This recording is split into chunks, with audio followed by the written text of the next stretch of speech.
Mətbəximə xoş gəldiniz.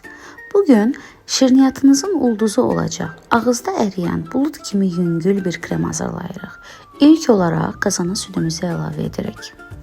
Üzərinə vanilimizi ələkdən keçirib tökürük ki, içində topaqlar qalmasın. Südü qaynama dərəcəsinə gələnə qədər isidirik. Amma diqqət edin ki, qaynamasın. Süd isinərkən ayrı bir qabda şəkər tozunu, yumurta sarılarını və nişastanı birləşdiririk. Bu qarışığı rəngi açılana qədər yaxşıca çırpırıq. Görürsünüz necə hamar bir tekstura alınır. İndi isə ən önəmli mərhələ. İsitdiyimiz süddən biraz götürüb yumurtalı qarışığa əlavə edirik ki, yumurtalarımız bişməsin.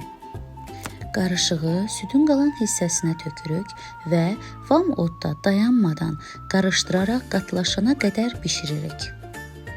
Kremimiz artıq hazırdır. Oddan götürən kimi içinə kərə yağı əlavə edib yaxşıca qarışdırırıq. Kremi soyumaq üçün başqa bir qaba boşaldırıq və üzərini streç filmlə örtürük. Streç film birbaşa kremə təmas etməlidir ki, qabıq bağlamasın. Kremimiz soyuducuda tam soyuyarkən biz soyuq qaymağımızı bərkiyənə qədər mikserlə çırpırıq.